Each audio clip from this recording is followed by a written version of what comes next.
Hi friends, welcome to సర్కార్ నౌకరీ for all exams app. నేను మీ economy Chandramouli sir. So మనం APSC group 2 కు సంబంధించి మిషన్ అధికారి సిరీస్ ని స్టార్ట్ చేస్తాం. సో అందులో భాగంగా ఇండియన్ ఎకానమీకి సంబంధించి టెస్ట్ 1 యొక్క పేపర్ ఎక్స్ప్లెనేషన్ ని ఈ రోజు మనం చూద్దాం. సో మరి ఆలస్యం చేయకుండా మొదటి ప్రశ్న చూద్దామండి. Consider the following statements regarding gross domestic product. స్థూల దేశీయ ఉత్పత్తికి సంబంధించి కింది కొన్ని స్టేట్మెంట్స్ ఇచ్చాడు, వాటిని పరిశీలించమంటున్నాడు. So GDP measures the total value of final goods and services produced within the domestic territory during a financial year.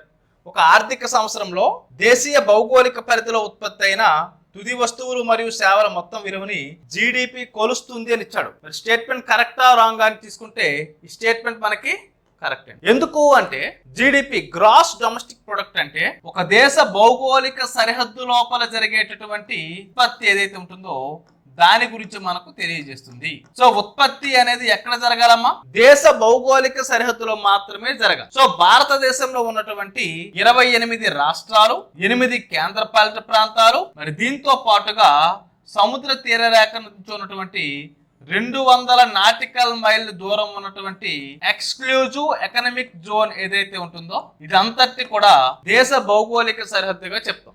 ఈ దేశ భౌగోళిక సరిహద్దులో జరిగినటువంటి ఉత్పత్తి అయినటువంటి తుది అంటే ఇక్కడ ఏంటమ్మా? తుది అంటే అంతిమ అని అర్థం, అంటే ఫైనల్ అని అర్థం. మరి ఇటువంటి ఫైనల్ గూడ్స్ అండ్ సర్వీసెస్ యొక్క మొత్తం విలువను ఏది కొలుస్తుందంట? జీడిపి కొలుస్తుంది అన్నాడు. మరి కరెక్ట్ అంటే స్టేట్మెంట్ 1 మనకి ఇక్కడ సరిగ్గా ఉందని చెప్పుకోవచ్చు. ఇక అలాగే మనం స్టేట్మెంట్ 2 చూద్దాం. జీడిపిలో మధ్యంతర వస్తువులు కూడా చేరుతుంది అన్నాడు. GDP includes the value of intermediate goods అన్నాడు. మరి కరెక్ట్ అయినా స్టేట్మెంట్ అంటే తప్పు అని మనం ఇక్కడ చెప్పుకోవాలి. ఎందుకోసము అని అంటే జీడిపిని మనం లెక్కించేటప్పుడు కేవలం ఫైనల్ గూడ్స్ ని మాత్రమే, ఫైనల్ గూడ్స్ అండ్ సర్వీసెస్ ని మాత్రమే పరిగణలోకి తీసుకుంటాం. ఏంటమ్మా? ఫైనల్ గూడ్స్ అండ్ సర్వీసెస్ ఏవైతే ఉంటాయో వాటిని మాత్రమే పరిగణలోకి తీసుకుంటాం. మరి ఎందుకు ఇంటర్మీడియట్ గూడ్స్ లేదా ఇంటర్మీడియరీ గూడ్స్ మధ్యంతర వస్తువులు పరిగణలోకి తీసుకోము అని అంటే, అలా తీసుకుంటే అది ఏమవుతుందమ్మా? డబుల్ కౌంట్ అవుతుంది. ఏమవుతుంది? డబుల్ కౌంట్ అనేది అవుతుంది. కాబట్టి మనం ఏం చేస్తాం? Intermediate goods or intermediary goods లేదా మధ్యంతర వస్తువులు ఏవైతే ఉంటాయో వీటిని మనం జీడిపిలో భాగంగా పరిగణలోకి తీసుకోము. అంటే ఇది చేరుతుందా అంటే చేరదు అనే అంశాన్ని గమనించాలి. ఇక statement 3 GDP can be measured using production, income and expenditure methods అంటున్నాడండి. ఉత్పత్తి, ఆదాయం మరియు వ్యయ పద్ధతుల ఆధారంగా జీడిపిని కొలవవచ్చు అంటున్నాడు. మరి కరెక్ట్ అంటే ఈ స్టేట్మెంట్ కూడా కరెక్టే.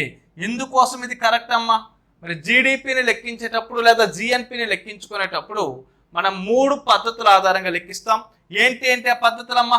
మొదటి పద్ధతిని ఉత్పత్తి పద్ధతి అని పిలుస్తాం. ఉత్పత్తి పద్ధతి, ప్రొడక్షన్ మెథడ్ అని పిలవడం జరుగుతుంది. రెండవది ఏంటి సార్ అంటే ఆదాయ మదింపు పద్ధతి. ఆదాయ మదింపు, ఇన్కమ్ ని బేస్ చేసుకుని మదింపు చేస్తూ ఉంటారు. సో దాన్ని ఆదాయ మదింపు పద్ధతి అని పిలుస్తాం. అలాగే 3వ మదింపు పద్ధతి ఏంటమ్మా? వ్యయ మదింపు పద్ధతి, ఎక్స్పెండిచర్ మెథడ్ అని పిలుస్తాం. మనం చేసేటటువంటి ఖర్చు ఆధారంగా, వ్యయం ఆధారంగా జాతీయ ఆదాయాన్ని లెక్కించడం జరుగుతుంది. సో ఈ విధంగా జీడిపిని ఉత్పత్తి, ఆదాయ, వ్యయ మదింపు పద్ధతుల ఆధారంగా లెక్కిస్తారు. మరి కరెక్ట్ అంటే కరెక్ట్. కాబట్టి 1 and 3 మనకు సరైనవి, 2 మనకు సరైనది కాదు. కానీ క్వశ్చన్ మనకి ఏమనగాడు? పై ప్రకటనలో సరైనవి ఏవి అంటున్నాడండి. పై ప్రకటనలో సరైనవి ఏవి అంటున్నాడు. మరి రెండిట్లో సరైనది ఏది అని మనం తీసుకుంటే ఏంటమ్మా సరైనది? 1 and 3 మాత్రమే సరైనది. కాబట్టి ఆప్షన్ బి మనకి ఇక్కడ సరైనటువంటి సమాధానం అవుతుంది. ఓకేనమ్మా? మీరు కాన్సెప్ట్ నేర్చుకునేటప్పుడు ప్రతి అంశాన్ని కూడా జాగ్రత్తగా నేర్చుకోవాలి. ఓకే, చాలా చాలా ఇంపార్టెంట్. సో నెక్స్ట్ క్వశ్చన్ చూద్దామండి. ఎసర్షన్ రీజన్ టైప్లో మనకు ప్రశ్న ఇచ్చాడు. మరి nominal GDP generally increases during periods of inflation అంటున్నాడు. ద్రవ్యోల్బణం ఉన్న కాలంలో సాధారణంగా నామమాత్రపు జీడిపి పెరుగుతుంది అంటున్నాడు. సో ఫస్ట్ నీకు ద్రవ్యోల్బణం అంటే ఏంటో తెలియాలి. ఆ ద్రవ్యోల్బణం తెలిస్తే అప్పుడు నీకు మరికొన్ని అంశాలు తెలుస్తాయి. సో జాగ్రత్తగా చూడండమ్మా. ఏమంటున్నాడమ్మా? ద్రవ్యోల్బణం. ద్రవ్యోల్బణం అంటే ఏంటమ్మా? ధరల్లో మనకు నిరంతర పెరుగుదల ఏర్పడితే దాన్నే ద్రవ్యోల్బణం ఇన్ఫ్లేషన్ అని పిలవడం జరుగుతుంది. సో దేనిలో పెరుగుదల? ప్రైసెస్ లో మనకు దీర్ఘకాలిక పెరుగుదల ఏర్పడుతుంది. అకస్మాత్తుగా పెరిగిపోకుండా దీర్ఘకాలం పాటు పెరుగుదల ఏర్పడితే దాన్ని మనం పిలిచే పేరు ద్రవ్యోల్బణం ఇన్ఫ్లేషన్ అని పిలవడం జరుగుతుంది. ఏమని పిలుస్తామమ్మా? ఇన్ఫ్లేషన్, ద్రవ్యోల్బణం అని పిలుస్తాం. సో ఇప్పుడు ఏమన్నాడు? ద్రవ్యోల్బణం ఉన్న కాలంలో సాధారణంగా నామమాత్రపు జీడిపి, నామినల్ జీడిపి పెరుగుతుందంట. మరి నామినల్ జీడిపి అంటే అర్థం ఏంటమ్మా? నువ్వు జీడిపిని క్యాలిక్యులేట్ చేసుకునేటప్పుడు లేదా జీడిపిని లెక్కించుకునేటప్పుడు ప్రస్తుత ధరలు ఆధారంగా లెక్కిస్తే, ఏ ధరలు? ప్రస్తుత ధరలు. మరి ప్రజెంట్ ఉన్నటువంటి ధరల ప్రకారం లెక్కిస్తూ ఉన్నట్లయితే మరి దాన్ని ఏమని పిలుస్తావు సార్ అంటే నామినల్ జీడిపి అని పిలుస్తావు. నామినల్ జీడిపి లేదు అనుకుంటే దీన్నే నామమాత్రపు జీడిపి అని పిలుస్తాం. నామమాత్రపు జీడిపి అని పిలవడం జరుగుతుంది. సో దేని ప్రకారం లెక్కిస్తే?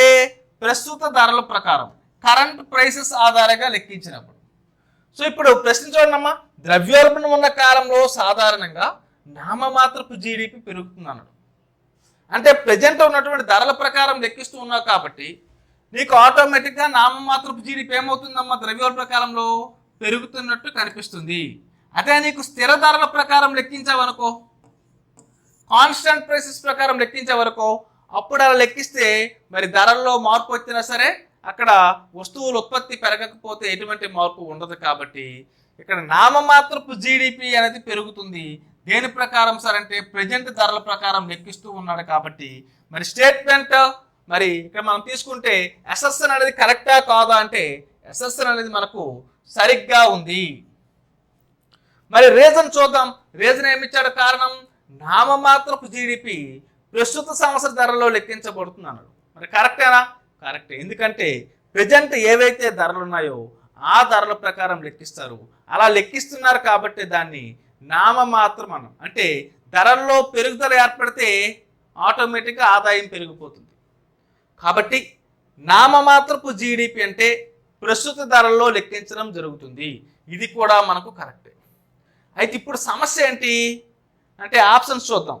Both A and R are true. రెండు ట్రూ మనకు తెలుసు. And R is the correct explanation of A. అంటే ఆర్ అనేది ఏకి సరైన వివరణ కాదా అని నీకు తెలియాలి.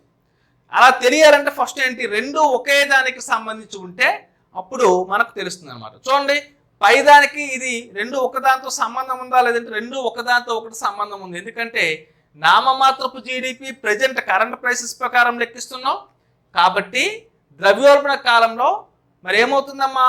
నామమాత్రపు జీడిపి పెరుగుతుంది. రెండింటిలో ఒకదానికి ఒకటి రిలేషన్ ఉంది కాబట్టి ఆర్ అనేది ఏకి సరైన వివరణగా చెప్పుకోవచ్చు. కాబట్టి ఇక్కడ స్టేట్మెంట్ ఏ అనేది మనకు సరైనటువంటి సమాధానం అవుతుంది. Both A and R are true and R is the correct explanation of A అవుతుంది. సో ఈ విషయాన్ని మీరు ఇక్కడ చాలా జాగ్రత్తగా గమనించాలి. సో ఖచ్చితంగా మీరు ఇటువంటి అసెస్సన్ రీజన్ టైప్ ఆఫ్ క్వశ్చన్స్ వచ్చినప్పుడు రెండింటికి మధ్య ఉన్నటువంటి సంబంధం ఏంటి, ఆ సంబంధం గురించి మీకు తెలుసుకోవాలి. రెండింటికి మనకు ఏ అలాగే బికి ఉన్నటువంటి లేదా ఏ అలాగే ఆర్కు ఉన్నటువంటి కనెక్షన్స్ ఏవైతే ఉంటాయో ఆ కనెక్షన్ అనేది ఈ రెండింటి మధ్య మరి connection between A and R గురించి మనం తెలుసుకోవాలి. ఆ రెండు కూడా ఒకదానికి ఒకటి రిలేటెడ్గా ఉన్నాయా లేవా అని తెలియాలి. అప్పుడు మాత్రమే రెండిట్లో ఒకదానికి ఒకటి రిలేటెడ్గా ఉంటే అప్పుడు మనం ఏ పెడతాం. ఒకవేళ రిలేటెడ్గా లేదు అనుకుంటే మీరు అక్కడ బి ఆన్సర్ చేయాల్సి వస్తుంది. ఓకేనా? ఒకవేళ ఏ కరెక్ట్ ఉండి ఆర్ కరెక్ట్ లేకపోయినా, ఆర్ కరెక్ట్ ఉండి ఏ కరెక్ట్ లేకపోయినా అప్పుడు మనం సి అలాగే డి యొక్క ఆన్సర్ చేయాల్సి వస్తుంది. కాకపోతే ఇక్కడ మనకి రెండు స్టేట్మెంట్స్ కరెక్టే అలాగే ఒకదానికి మరొకటి రిలేటెడ్ అవుతుంది కాబట్టి మరి ఆప్షన్ ఏ అనేది మనం ఇక్కడ సరైనటువంటి సమాధానం పెట్టడం జరిగింది. ఓకే, మరి నెక్స్ట్ క్వశ్చన్ చూద్దామండి. Consider the following statements regarding gross value added గురించి మనకి ఇచ్చాడు. జీవీఏ గురించి ఈ స్టేట్మెంట్ ఇవ్వడం జరిగింది. స్థూల విలువ జోడింపు గురించి క్రింది ప్రకటనలు పరిశీలించండి అంటున్నాడండి. GVA measures value addition by producers అంటున్నాడు. జీవీఏ ఉత్పత్తిదారుల విలువ జోడింపును కొలుస్తుందంట. Next, GDP at market price equal to GVA plus taxes on products minus subsidies on products అంటున్నాడు. అంటే మార్కెట్ ధరల వద్ద GDP equal to GVA plus ఉత్పత్తులపై పన్నులు మైనస్ ఉత్పత్తులపై సబ్సిడీలు అంటున్నాడు. అలాగే జీవీఏ ఎక్స్క్లూడ్స్ ప్రొడక్షన్ ట్యాక్స్ అంటున్నాడు. జీవీఏలో ఉత్పత్తి పన్నులు ఉండవంటున్నాడు అండి. Which statement are correct? పై స్టేట్మెంట్లో మనకి ఇచ్చినటువంటి స్టేట్మెంట్స్ ఏవైతే ఉంటాయో అందులో ఏది కరెక్ట్గా ఉంది అని అడుగుతున్నాడు అండి. సో అది మనకు తెలియాలంటే ప్రతి ఆప్షన్ గురించి మనకు తెలియాలి కాబట్టి జాగ్రత్తగా చూద్దాం. GVA measures value addition by producers అని అంటున్నాడు అండి. సో స్టేట్మెంట్ 1 కరెక్టే అని అంటే స్టేట్మెంట్ 1 కరెక్టే. సో మరి దీని గురించి మనం చూద్దాం. జీవీఏ, సో దీన్ని ఏమని పిలుస్తాం? గ్రాస్ వాల్యూ యాడెడ్ అని పిలుస్తాం. గ్రాస్ వాల్యూ యాడెడ్ అని పిలవడం జరుగుతుంది. సో దీన్ని తెలుగులో విలువ జోడింపు పద్ధతి అని పిలుస్తాం. ఏంటమ్మా? స్థూల విలువ జోడింపు పద్ధతి. స్థూల విలువ జోడింపు పద్ధతి అని పిలవడం జరుగుతుంది. సో దీన్నే స్థూల వర్ధిత విలువ అని కూడా పిలవచ్చండి. స్థూల వర్ధిత విలువ. సో ఇలా రకరకాల పేర్లతో పిలుస్తారు. సో సింపుల్గా దీన్ని వాల్యూ యాడెడ్ మెథడ్ అని కూడా పిలవడం జరుగుతుంది. సో రకరకాల పేర్లతో పిలుస్తారు. ఎందుకంటే మీకు ఎగ్జామ్కి వెళ్ళేటప్పుడు పేపర్ ట్రాన్స్లేట్ జరిగేటప్పుడు ఇలా రకరకాల పేర్లతో రావచ్చు కాబట్టి ఒకసారి గుర్తుపెట్టుకునే ప్రయత్నం అయితే చేయండి. So GVA measures value addition by producers అంటున్నాడు. మరి జీవీఏ ఉత్పత్తిదారుల విలువ జోడింపు కొలుస్తుంది. కరెక్ట్ ఏనంటే మరి స్టేట్మెంట్ 1 అనేది ఏంటమ్మా? కరెక్ట్ అని చెప్పుకోవాలి. మరి జీవీఏ అంటే ఏంటి? గ్రాస్ వాల్యూ యాడెడ్ అంటే మరి మనకున్నటువంటి రంగాల్లో కనుక తీసుకునేటప్పుడు వ్యవసాయ రంగం ఉంటుంది, పారిశ్రామిక రంగం ఉంటుంది, అలాగే సేవా రంగం. ఇలా మనకు 3 రంగాలు ఉన్నాయి. మరి ఈ 3 రంగాలు ఉన్నాయి. ఇందులో మనకేమవుతుందమ్మా? ఎవరైతే ఉత్పత్తిదారుడు ఉంటాడో ఆ ఉత్పత్తిదారుడు కొత్తగా ఏదైనా ఒక వస్తువుని ఉత్పత్తి చేస్తాడు. అలా ఉత్పత్తి చేసేటువంటి అదనపు విలువను కొలుస్తుంది. మరి ఇక్కడ జీవీఏ అనేది ఎలా వస్తుంది సార్ అంటే నీకు గ్రాస్ వాల్యూ అవుట్పుట్ ఏదైతే ఉంటుందో ఈ గ్రాస్ వాల్యూ అవుట్పుట్లో నుంచి ఇంటర్మీడియరీ గూడ్స్ లేదా ఇంటర్మీడియట్ గూడ్స్ని కనుక మనం తీసివేస్తే మనకు వచ్చేదాన్ని ఏమని పిలుస్తాం సార్ అంటే జీవీఏ అని పిలుస్తాం. జీవీఏ కావాలంటే గ్రాస్ వాల్యూ అవుట్పుట్లో నుంచి ఇంటర్మీడియరీ గూడ్స్ తీయాలి. మరి ఎలా తీస్తారు సార్ అనేది మనం ఇప్పుడు చిన్న ఎగ్జాంపుల్ ద్వారా చూద్దాం. సో సాధారణంగా మనకి ఏంటి సార్ అంటే అంతిమ వస్తువు యొక్క విలువను లెక్కిస్తాం. కానీ ఏది అంతిమ వస్తువు ఏది మధ్యంతర వస్తువో మనకు ఖచ్చితంగా తెలియదు. ఎందుకోసం తెలియదు అంటే ఒక ఉదాహరణ చెప్తాను వినండి. ఫర్ ఎగ్జాంపుల్ ఒక రైతు ఉన్నాడమ్మా. రైతు ఏం చేస్తాడు సార్ అంటే గోధుమలు పండించాడు. ఈ గోధుమలు పండించి గోధుమల్ని ఒక 100 రూపీస్కి అమ్మాడు అనుకుందాం. సో 100 రూపీస్కి అమ్మేశాడు. ఈ గోధుమల్ని ఎవరు కొనుక్కున్నాడు? రమేష్ అనే ఒక ఆయన ఈ గోధుమలు కొనుక్కున్నాడు. ఎంత కొనుక్కున్నాడు? గోధుమల్ని 100 రూపీస్కి కొనుక్కున్నాడు. కొనుక్కొని ఈయన ఏం చేశాడు? గోధుమల్ని పిండి చేశాడు. మరి మనోడు పిండి చేసి దీన్ని 120 రూపీస్కి అమ్మాడు. సో ఇప్పుడు ఇందులో ఏది అంతిమ వస్తువు ఏది మధ్యంతర వస్తువు ఎలా తెలుస్తుంది? అంతిమ వస్తువు అంటే మీనింగ్ ఏంటి? ఎవరైతే ఫైనల్గా వాడుతున్నారో అదే అంతిమ వస్తువు. రైతు గోధుమలు ఉత్పత్తి చేసి గోధుమలు అమ్మేశాడు 100 రూపాయలకి. సో ఇప్పుడు నువ్వు జాతీయ ఆదాయంలో భాగంగా లేదా స్థూల దేశోత్పత్తిలో భాగంగా లెక్కిస్తున్నావు. సరే, ఇప్పుడు రమేష్ కొనుక్కున్నాడు, పిండి చేశాడు, 120 రూపాయలకి అమ్మాడు. అమ్మేశాడంటే ఏంటి? అది మళ్ళీ నువ్వు జాతీయ ఆదాయంలో భాగంగా లేదా స్థూల దేశోత్పత్తిలో భాగంగా లెక్కిస్తున్నావు. సరే, ఆ పిండిని మరి సురేష్ అనే ఒక వ్యక్తి తీసుకున్నాడు. తీసుకొని ఏం చేశాడు సార్ అంటే రొట్టె చేశాడు. మరి రొట్టెని చేసి ఆ రొట్టెని ఎంతకు సార్ అమ్మాడంటే 150 రూపాయలకి అమ్మాడు అనుకోండి. సో ఇప్పుడు ఈ 3 వస్తువుల్లో ఫైనల్ గుడ్ ఏది? ఇది మనకు ఫైనల్ గుడ్. 150 రూపాయలు అనేది ఫైనల్ గుడ్. అంటే 150 రూపాయలకు ఆ వస్తువు అమ్మాడు. వాస్తవంగా దీన్ని మనం లెక్కించాలి. కానీ ఏం జరుగుతుంది, ఇక్కడ రైతు అమ్మేటప్పుడు 100 రూపాయలు లెక్కిస్తున్నావు, రమేష్ అమ్మేటప్పుడు 120 లెక్కించేస్తున్నావు, సురేష్ అమ్మినప్పుడు 150 లెక్కించేస్తున్నావు. సో దీనివల్ల ఏమవుతుంది, డబుల్ కౌంట్ అయిపోతుంది, రెట్టింపు అయిపోతుంది. కాబట్టి ఇప్పుడు వీటిని కనుక నువ్వు లెక్కిస్తే దాన్ని ఏమంటావు సార్ అంటే మరి GVO, గ్రాస్ వాల్యూ అవుట్పుట్ అని పిలుస్తావు. కానీ మనకేం కావాలి, గ్రాస్ వాల్యూ యాడెడ్. ప్రతి దశలో నువ్వు ఎంతైతే యాడ్ చేస్తున్నావో దాన్ని మరి తీసివేయాలి. అంటే ఏంటి, గ్రాస్ వాల్యూ అవుట్పుట్లో నుంచి intermediary goods. So for example రమేష్కి ఇంటర్మీడియరీ గూడ్ ఏది, గోధుమలు అనేది ఇంటర్మీడియట్ గూడ్, అంతేనా. సో రమేష్ 100 రూపాయలు కొన్నాడు కాబట్టి ఎక్స్ట్రా 20 రూపాయలు అమ్ముకున్నాడు కాబట్టి ఈ 120లో నుంచి 100 తీసేయాలి. అంటే అదనంగా ఎంత యాడ్ అయింది, 20 రూపాయలు మాత్రమే యాడ్ అయింది. సో సురేష్ 150కి అమ్మాడు, అంటే అదనంగా ఎంత యాడ్ అయింది, 30 రూపాయలు మాత్రమే యాడ్ అయింది. అంటే ఇది 30, 20 ఎంత, 150, 30, 20, 50, అదొక 100, మొత్తం ఎంత అయింది, 150 రూపాయలు అయింది. సో ఇది మనకేమవుతుంది సార్ అంటే GVA అవుతుంది. మరి ఇది దేనికి సంబంధించింది, ఎవరైతే ఉత్పత్తిదారులు ఉన్నారో వాళ్ళకి సంబంధించింది. కాబట్టి GVA ఉత్పత్తిదారుల విలువ జోడింపును కొలుస్తుంది. స్టేట్మెంట్ కరెక్టా కాదంటే కరెక్ట్. ఎందుకంటే ఇక్కడ ఉత్పత్తిదారులు రైతు ఒక ఉత్పత్తిదారుడు, రమేష్ ఒక ఉత్పత్తిదారుడు, సురేష్ ఒక ఉత్పత్తిదారుడు, వారికి సంబంధించినటువంటి విలువ జోడింపును కొలుస్తుంది. కాబట్టి స్టేట్మెంట్ 1 అనేది ఇక్కడ మనకు కరెక్ట్ అవుతుంది. ఇక సెకండ్ స్టేట్మెంట్ చూద్దాం. ఏంటి, మార్కెట్ ధరల వద్ద GDP అంటున్నాడు అండి. అంటే నీకు GDP ఏ ధరల వద్ద అడుగుతున్నాడు, GDP అట్ మార్కెట్ ప్రైస్ వద్ద అడుగుతున్నాడు. అంటే ఇక్కడ GDP at market price equal to GVA, gross value added plus మరి ఏమంటున్నాడు, ఉత్పత్తులపై పన్నులు. ఏవైతే ఉత్పత్తులు ఉన్నాయో వాటి మీద వచ్చేటువంటి పన్నులు, ఉత్పత్తుల మీద విధించే పన్నులు, దానిలో నుంచి ఉత్పత్తులపై వచ్చేటటువంటి సబ్సిడీలు ఏవైతే ఉంటాయో ఆ సబ్సిడీని మినహాయిస్తున్నారు. అలా మినహాయిస్తే వచ్చేది ఏంటమ్మా, GDP అట్ మార్కెట్ ప్రైస్ అంటారు. మరి కరెక్టేనా అంటే కరెక్టే. ఇది కూడా మనకు సరైనది అనే అంశాన్ని గమనించాలి. మరి ఇక్కడ దేని ధరల వద్ద అడిగాడు, GDP అట్ మార్కెట్ ప్రైస్ అన్నాడు.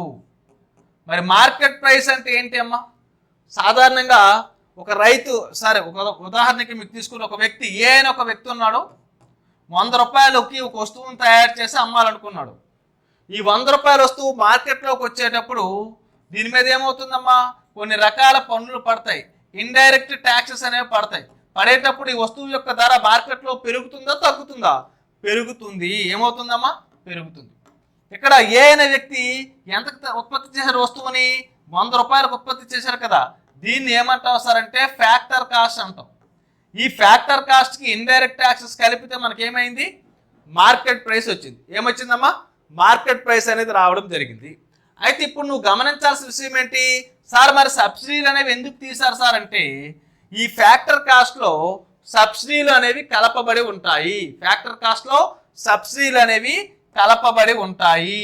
కాబట్టి ఈ ఫ్యాక్టర్ కాస్ట్లో సబ్సిడీని మినహాయించి ఇండైరెక్ట్ ట్యాక్సెస్ కలిపాడు అనుకోండి, ఆటోమేటిక్గా నీకు మార్కెట్ ప్రైస్ అనేది వచ్చేస్తుంది. కాబట్టి GVAలో ఏంటి, GVA ఇక్కడ GVA సాధారణమైన GVA ఇవ్వలేదు, GVA ప్లస్ ఉత్పత్తి పన్నులు మైనస్ ఉత్పత్తులపై సబ్సిడీ మినహాయిస్తే GDP అట్ మార్కెట్ ప్రైస్ వస్తుందని మనకి ఇందులో చెప్పడం జరిగింది. మనకి సెంట్రల్ స్టాటిస్టికల్ ఆఫీస్ CSO ఏదైతే ఉంటుందో ఈ CSO 2015లో మరి జాతీయ ఆదాయాన్ని లెక్కించే విధానంలో మార్పులు చేయడం జరిగింది. ఆ మార్పుల ప్రకారము systems of national accounts SNA 2008 యొక్క మార్గదర్శకాల ప్రకారం ఒక సూత్రాన్ని ప్రామాణికంగా తీసుకున్నారు. మరి ఏంటి సార్ ఆ సూత్రము అని అంటే జాగ్రత్తగా గమనించండి. GDP at market price equal to మరి sigma GVA at basic price plus product taxes minus product subsidies. మరి దాన్ని తీసేస్తే మనకేమొస్తుందమ్మా, GDP అట్ మార్కెట్ ప్రైస్ వస్తుందని చెప్తున్నాడు. ఓకేనా. మరి ఇప్పుడు నెక్స్ట్ చూడండి అమ్మా, GVAలో ఉత్పత్తి పన్నులు ఉండవు అని అంటున్నాడండి. GVAలో ఉత్పత్తి పన్నులు ఉండవంట. GVA ఎక్స్క్లూడ్స్ ప్రొడక్షన్ ట్యాక్సెస్ అంటున్నాడు. మరి స్టేట్మెంట్ కరెక్ట్ అంటే కరెక్ట్ కాదు, తప్పు అనే అంశాన్ని గమనించాలి. సో ఇప్పుడు నీకు ఇక్కడ తెలుసుకోవాల్సిన అంశం ఏంటి అని అంటే ఉత్పత్తి పన్నులు అంటే ఏమిటి, ఉత్పత్తి పన్నులు అంటే ఏమిటి, అలాగే ఉత్పత్తులపై పన్నులేంటి, ఉత్పత్తులపై పన్నులు అంటే ఏమిటి అనే అంశం నీకు తెలియాలి. సో ఫస్ట్ది ఉత్పత్తి పన్నులు.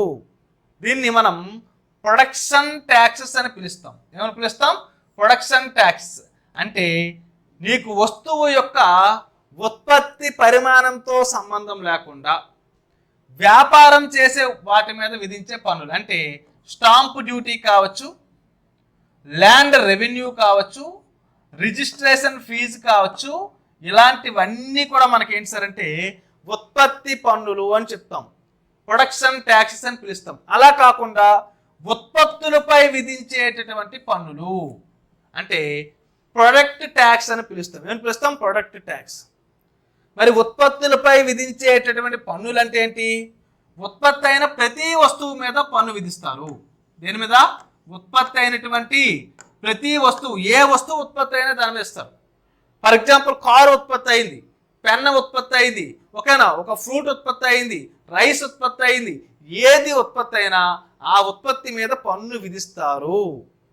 మరి ఇటువంటి రకమైన పన్ను ఏంటి సార్ అంటే ఉత్పత్తి మీద విధిస్తారు. ఫర్ ఎగ్జాంపుల్ మీరు goods and service tax pay చేస్తారు వస్తువులు కొనేటప్పుడు, ఎక్సైజ్ డ్యూటీ పే చేస్తారు. ఇవన్నీ కూడా ఏంటమ్మా? ఉత్పత్తులపై విధించేటటువంటి పన్నులు. ఓకేనా? మరి జీవిజే ఏదైతే ఉంటుందో దాన్ని ఎక్కడ లెక్కిస్తున్నామమ్మా?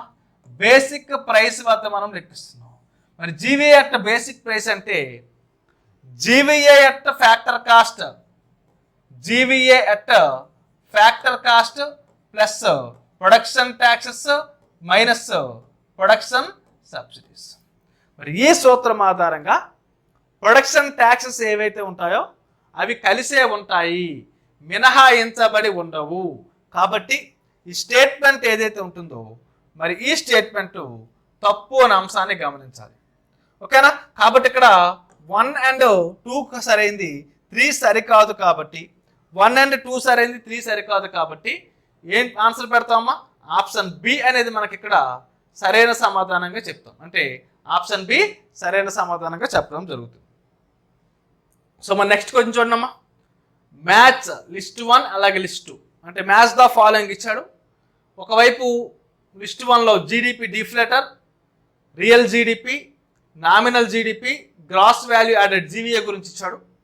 మరి లిస్ట్ 2లో inflation indicator, constant prices, current prices, value addition గురించి ఇచ్చాడు. మరి ఇలాంటి టైప్ ఆఫ్ క్వశ్చన్స్ మనకు వచ్చినప్పుడు పెద్దగా టెన్షన్ పడకుండా ఈజీగా మనం చేయొచ్చు. ఏంటి సార్ ఈజీగా అంటే మనకు అన్నీ తెలియాల్సిన అవసరం లేదు. ఇందులో ఏదో ఒకటో రెండో తెలిస్తే మనం ఈజీగా మనకు ఉన్నటువంటి సబ్ ఆప్షన్స్ బట్టి ఈజీగా ఆన్సర్ చేయొచ్చు. కానీ మనకు ప్రతి దాని మీద కూడా అవగాహన ఉండాలి. ఎందుకంటే మీరు కాంపిటేటివ్ ఎగ్జామ్కి ప్రిపేర్ అవుతున్నప్పుడు ప్రతి మార్క్ కూడా మీకు ఇంపార్టెంట్. కాబట్టి దాన్ని బేస్ చేసుకుని మనం చదవాలి. ఫస్ట్ మనకి జీడిపి డిఫ్లేటర్ గురించి ఇచ్చాడు. ద్రవ్యోల్బణ సూచిక, స్థిర ధరలు, ప్రస్తుత ధరలు, విలువ జోడింపులు ఇచ్చాడు. ఫస్ట్ నీకు జీడిపి డిఫ్లేటర్ అంటే ఏంటి సార్ అంటే సో పెరుగుతున్నటువంటి ధరలు ఏవైతే ఉంటాయో వాటిని స్థిరంగా చేయడానికి ఉపయోగించే దాన్ని జీడిపి డిఫ్లేటర్ అని అంటాం. అంటే సింపుల్గా చెప్పాలంటే నామమాత్రపు దేశీయ ఉత్పత్తిని, నామమాత్రపు దేశీయ ఉత్పత్తి, నామమాత్రపు దేశీయ ఉత్పత్తి ఏదైతే ఉంటుందో మరి నామమాత్రపు దేశీయ ఉత్పత్తి అంటే మీనింగ్ ఏంటమ్మా? నామమాత్రపు దేశీయ ఉత్పత్తి అంటే ధరలు ప్రస్తుత ధరల ప్రకారం లెక్కిస్తున్నప్పుడు పెరుగుతూ ఉంటాయి. దాన్ని నామమాత్రపు దేశీయ ఉత్పత్తి అంటాం. మరి ఇలా నామమాత్రపు దేశీయ ఉత్పత్తిలో లెక్కించి దాన్ని స్థిర ధరల్లోకి మార్చాలంటే మనం జీడిపి డిఫ్లేటర్ అనే దాన్ని ఉపయోగిస్తాం. అంటే పెరుగుతున్నటువంటి ధరలు తగ్గించే ప్రయత్నం చేస్తాం. అంటే ఇక్కడ జీడిపి డిఫ్లేటర్ అంటే ఏంటమ్మా? ఏదైతే ఒక ఆర్థిక వ్యవస్థ ఉంటుందో ఈ ఆర్థిక వ్యవస్థలో ఉత్పత్తి అయినటువంటి అన్ని వస్తువులు ఉంటాయి, అలాగే సేవలు ఉంటాయి.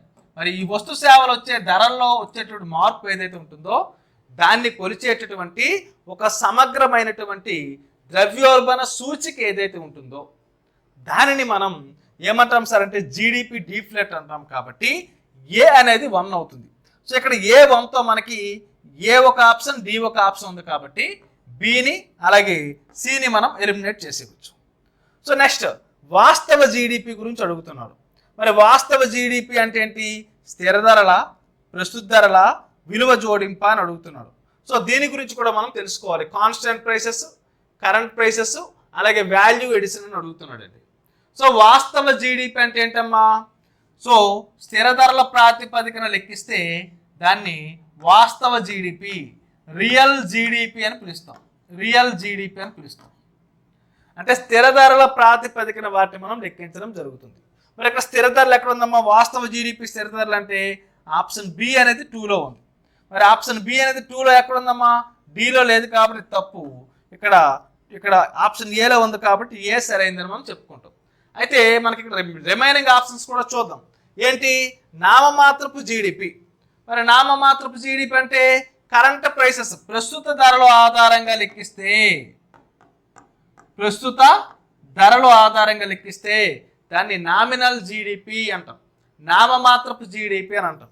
కాబట్టి నామమాత్రపు జీడిపి అంటే ప్రస్తుత ధరలు, ఇక జీవి అంటే విలువ జోడింపు. ఇందాక మనం చెప్పుకున్నాం ప్రతి దశలో కూడా ఎంత విలువ అయితే యాడ్ అయిందో దాన్నే మనం విలువ జోడింపు అంటాం. అంటే A1, B2, C3, D4 ఉంది కాబట్టి ఆప్షన్ ఏ అనేది మనకు సరైనటువంటి సమాధానం అవుతుంది. సో ఇటువంటి టైప్ ఆఫ్ క్వశ్చన్స్ వచ్చినప్పుడు మనం ఈజీగా ఆన్సర్ చేయొచ్చు. ఎటువంటి టెన్షన్ పడకుండా జాగ్రత్తగా ఆన్సర్ చేసే ప్రయత్నం అయితే చేయండి. నెక్స్ట్ కొంచెం చూద్దామా. Which one of the following is not included while calculating India's national income? జాతీయ ఆదాయాన్ని మనం గణన చేసినప్పుడంట మరి క్రింది వాటిలో ఏది చేర్చబడదు? నాట్ ఇంక్లూడెడ్, నాట్ ఇంక్లూడెడ్ ఏది చేర్చబడదు అంటున్నాడండి. Salary of a government employee, ప్రభుత్వ ఉద్యోగి యొక్క జీతం, rent from a residential building, ఇంటి అద్దె, income from sale of second handed goods, second hand వస్తువుల అమ్మకం ద్వారా వచ్చిన ఆదాయం, profit of a registered company, company లాభం అని చెప్తూ మనకి ఇక్కడ ఆప్షన్లో ఇచ్చడం జరిగింది.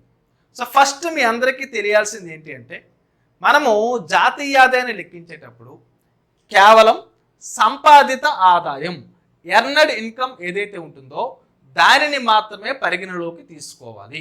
దేన్ని పరిగణలోకి తీసుకోవాలమ్మా? ఎర్నడ్ ఇన్కమ్ అంటే సంపాదిత ఆదాయం. సంపాదిత ఆదాయం.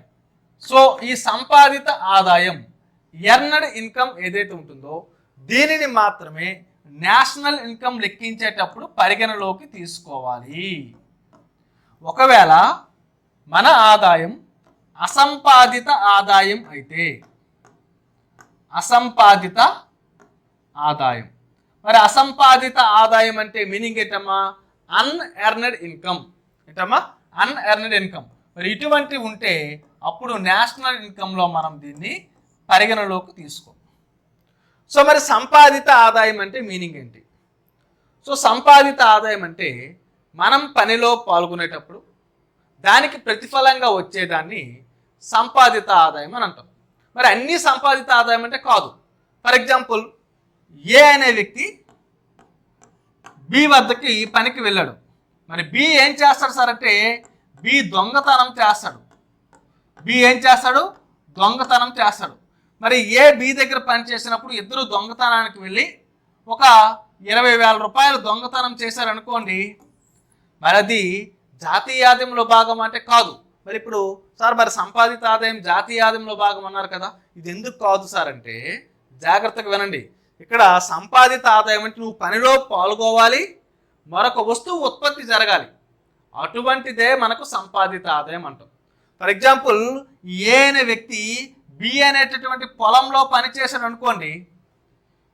ఏ అనే వ్యక్తి బికి ఉన్నటువంటి పొలం ఏదైతే ఉంటుందో ఆ పొలంలో పనిచేశాడు. సో దాని వలన ఒక 100 బస్తాల ధాన్యం ఉత్పత్తి అయ్యాయి అనుకోండి. అప్పుడు ఈ బి ఏం చేస్తాడు? ఏకి కొంత డబ్బులు ఇస్తాడు పని చేసినందుకు. అది ఏ పనిలో పాల్గొన్నందువల్ల ఆయనకు వచ్చినటువంటి ఆదాయం. సో సంపాదిత ఆదాయం అంటే దానివల్ల మరొక ఉత్పత్తి జరగాలి, కొత్త ఉత్పత్తి జరగాలి. వస్తు సేవల యొక్క కొత్త ఉత్పత్తి జరిగితే దాన్ని సంపాదిత ఆదాయం అంటాం. ఓకేనా, గుర్తుపెట్టుకోవాలి.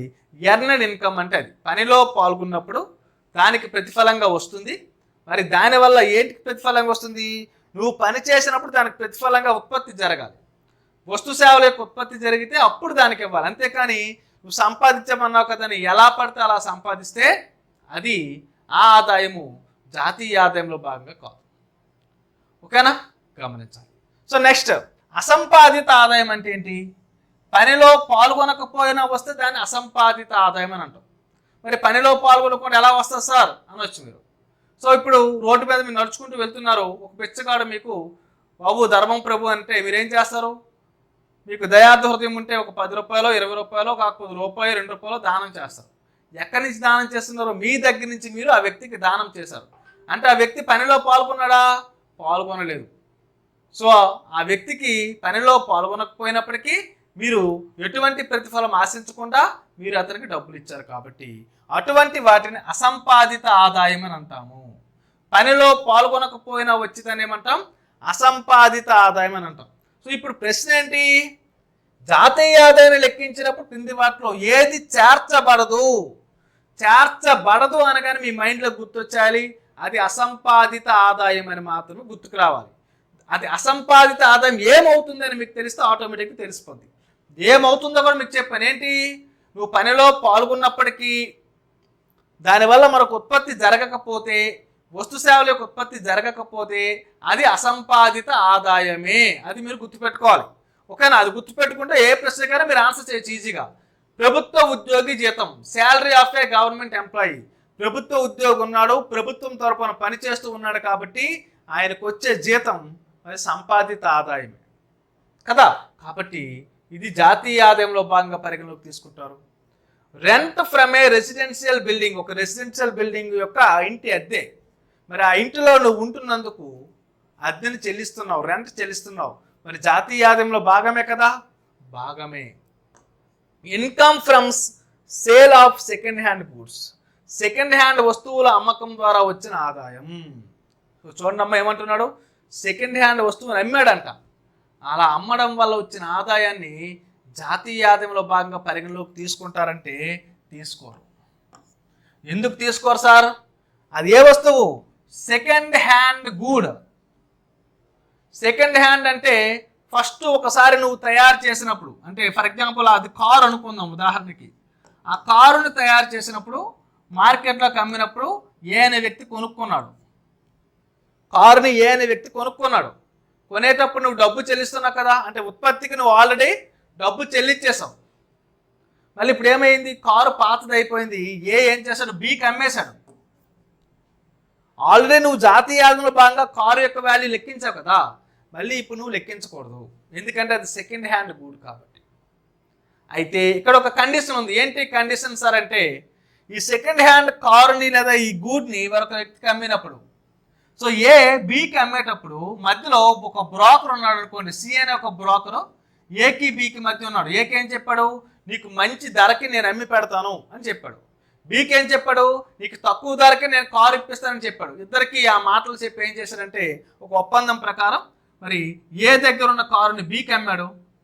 సో అలా ఏని సాటిస్ఫై చేశారు, బీని సాటిస్ఫై చేశారు. సో మధ్యలో ఈయన సాటిస్ఫై చేసినందుకు ఈ ఏ దగ్గర నుంచి కొంత మొత్తంలో, బి దగ్గర నుంచి కొంత మొత్తంలో ఆయన ఏం చేస్తాడు? బ్రోకరేజ్ ఏదైతే ఉంటుందో ఆయన ఛార్జెస్ ఆయన తీసుకుంటాడు.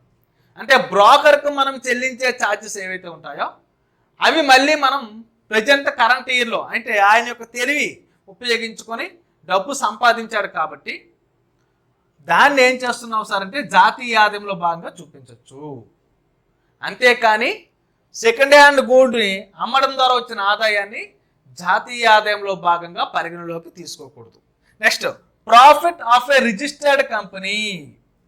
ఒక రిజిస్టర్డ్ కంపెనీ యొక్క లాభము జాతీయ ఆదాయంలో భాగమా కాదంటే భాగం. ఎందుకంటే ఆ కంపెనీ రిజిస్టర్ అయింది, పనిలో పాల్గొంది, వస్తు సేవలు ఉత్పత్తి చేసింది, మార్కెట్లో అమ్మింది, దానివల్ల లాభాన్ని పొందింది కాబట్టి మరి దాన్ని మనం జాతీయ ఆదాయంలో భాగంగా పరిగణలోకి తీసుకుంటాం. మరి దేన్ని చేర్చబడదు అంటే ఆప్షన్ సి అనేది పరిగణలోకి చేర్చబడదు అనే అంశాన్ని గమనించాలి. సో నీ మైండ్లో ఇలాంటి టైప్ ఆఫ్ ప్రశ్న ఏదొచ్చినా సరే జాతీయ ఆదాయ లెక్కింపుకు సంబంధించి దేనిని పరిగణలోకి తీసుకుంటారు, దేనిని పరిగణలోకి తీసుకోరు అనేటప్పుడు ఖచ్చితంగా నీకు రెండూ గుర్తుంటే, సంపాదిత అసంపాదిత గుర్తుంటే ఈజీగా నువ్వు ఆన్సర్ చేయొచ్చు. ఫర్ ఎగ్జాంపుల్, ఒక వ్యక్తి స్మగ్లింగ్ చేస్తున్నాడు, జాతీయ ఆదాయంలో భాగం అంటే కాదు. ఎందుకు? స్మగ్లింగ్ చేస్తున్నాడు, చట్ట వ్యతిరేక కార్యకలాపం, అసంపాదిత ఆదాయం. ఒక వ్యక్తి జూదం ఆడాడు, అసంపాదిత ఆదాయం. ఒక వ్యక్తి దొంగతనం చేశాడు, అసంపాదిత ఆదాయం. ఓకేనా? సో ఇలాంటివన్నీ కూడా మనకు వస్తాయి. సో సంపాదిత ఆదాయం అంటే నువ్వు పనిలో పాల్గొవాలి, దానివల్ల మనకు వస్తు సేవలు అనేది ఉత్పత్తి జరగాలి. అలా జరిగితేనే దాన్ని ఏమంటారు సార్ అంటే సంపాదిత ఆదాయం అని పిలవడం జరుగుతుంది. ఓకేనా? సో మరి నెక్స్ట్ క్వశ్చన్ చూడండి. Consider the following statements. Per capita income is calculated by dividing national income by total population. తలసరి ఆదాయం అంట జాతీయ ఆదాయంపై మొత్తం జనాభా చేస్తే తలసరి ఆదాయం వస్తుందని ఇచ్చాడు. Increase in per capita income always indicates equitable income distribution. తలసరి ఆదాయం పెరిగితే ఆదాయ సమాన పంపిణీ జరిగినట్లే అంటున్నాడండి. India estimates per capital income annually. భారతదేశంలో తలసరి ఆదాయాన్ని ప్రతి సంవత్సరం అంచనా వేస్తారని ఇచ్చాడు. మరి అలా ఇస్తూ ఏమంటున్నాడు? Which statement are correct. ఇచ్చినటువంటి స్టేట్మెంట్లో ఏది కరెక్ట్ అంటున్నాడండి. మరి స్టేట్మెంట్ 1 చూద్దాం. ఏమంటున్నాడమ్మా? తలసరి ఆదాయం ఈక్వల్ టు జాతీయ ఆదాయంపై మొత్తం జనాభా అంటున్నాడు. Per capita income equal to national income by total population అంటున్నాడు. మరి కరెక్టేనా అంటే కరెక్టే. తలసరి ఆదాయం అనేది ఏం చెప్తుంది? తలా ఒక వ్యక్తికి వచ్చేటటువంటి ఆదాయం.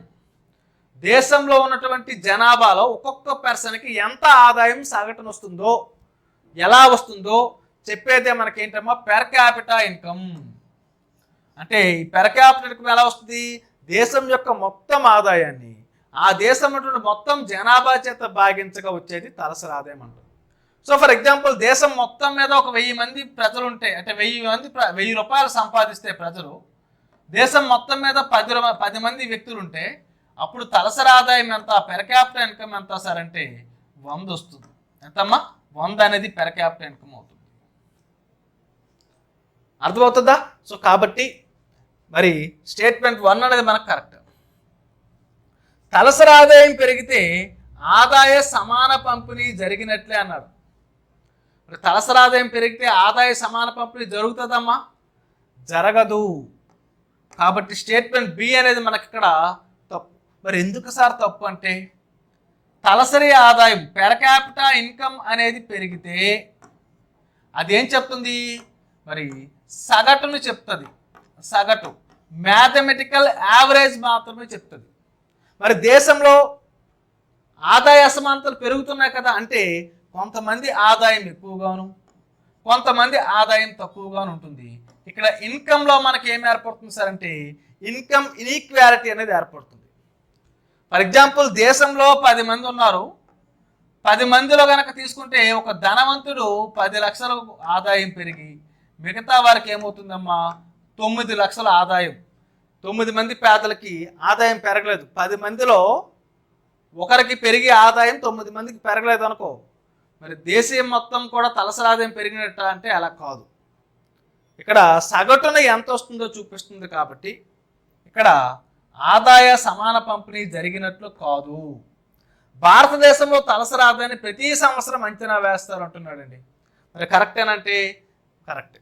అంటే స్టేట్మెంట్ 3 కూడా మనకు కరెక్టే. ఎందుకు కరెక్ట్ సార్ అంటే తలసరి ఆదాయాన్ని మనం ప్రతి సంవత్సరం కూడా అంచనా వేస్తాం. భారత ప్రభుత్వానికి చెందినటువంటి MoSPI ministry of statistics and programme implementation వారు ఎవరైతే ఉంటారో వారి ఆధ్వర్యంలో ఉన్నటువంటి నేషనల్ స్టాటిస్టికల్ ఆఫీస్ NSO ఏదైతే ఉంటుందో జాతీయ ఆదాయాన్ని తలసరి ఆదాయాన్ని మరి ప్రతి సంవత్సరం కూడా విడుదల అయితే చేయడం జరుగుతుంది. కాబట్టి స్టేట్మెంట్ 3 కూడా మనకి ఇక్కడ సరైనది. క్వశ్చన్ ఏం అడిగాడమ్మా? Which statement are correct. ఏ స్టేట్మెంట్ కరెక్ట్ అన్నాడు. కాబట్టి 1 అలాగే ఇక్కడ 3 కరెక్ట్ ఉన్నాయి. కాబట్టి 1 and 3 అంటే ఆప్షన్ ఏ అనేది మనకి ఇక్కడ సరైనటువంటి సమాధానం అవుతుంది. ఓకేనమ్మా, జాగ్రత్తగా గమనించాలి. సో మరి నెక్స్ట్ క్వశ్చన్ చూద్దాం. ఎస్ఎస్ఎన్ ఇచ్చారు, అలాగే రీజన్ ఇచ్చారు. సో ఇందాక మనం ఎస్ఎస్ఎన్ రీజన్ చెప్పినప్పుడు ఏవైతే పాయింట్స్ చెప్పుకున్నామో అది మీరు గుర్తుపెట్టుకోవాలి. So real GDP is a better indicator of economic growth than nominal GDP. వాస్తవ జీడిపి ఆర్థిక వృద్ధిని కొలవడానికి నామమాత్రపు జీడిపి కంటే మెరుగైన సూచిక అంటున్నాడు. అలాగే real GDP removes the effect of inflation. వాస్తవ జీడిపి ద్రవ్యోల్బణ ప్రభావాన్ని తొలగిస్తుంది అంటున్నాడు. Both true R is explains A, both true R does not explain A true R false, A false R true అంటున్నాడండి. అవి మీకు తెలియాలంటే ఫస్ట్ ఒక్కొక్క దాని గురించి మనం చూద్దాం.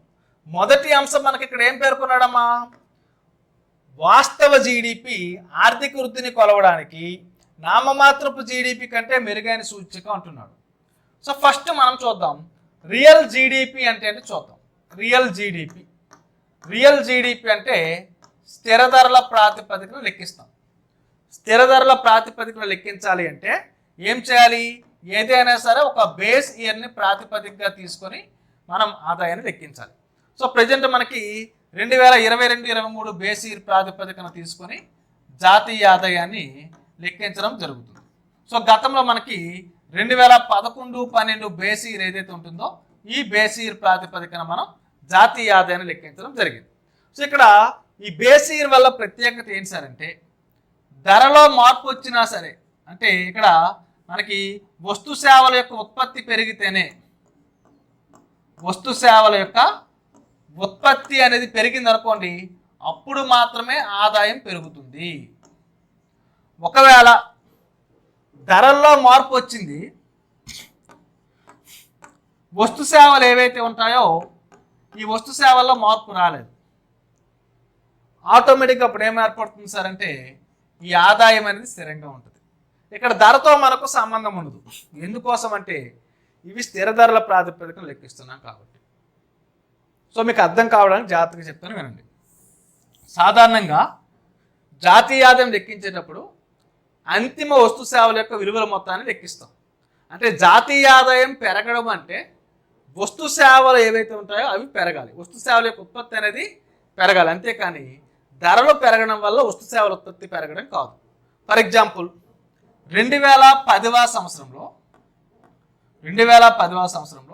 దేశం మొత్తం మీద 100 బస్తాల ధాన్యం ఉత్పత్తి అయ్యాయి అనుకుంటే, ఒక బస్తా ధాన్యం ధర 10 రూపాయలు అనుకుంటే మొత్తం 1000 రూపాయల ఆదాయం అనేది వచ్చింది. సో దీన్ని మనం ఏమన్నాం? జాతీయ ఆదాయం అని చెప్పాం, అవునా? సో ఇప్పుడు ఏమైంది సార్ అంటే 2010 నుంచి 2020 నాటికి వచ్చేసరికి వస్తు సేవల యొక్క ఉత్పత్తి తగ్గింది. అంటే 100 బస్తాలకు బదులుగా కేవలం 50 బస్తాల ధాన్యం మాత్రమే పండాయి.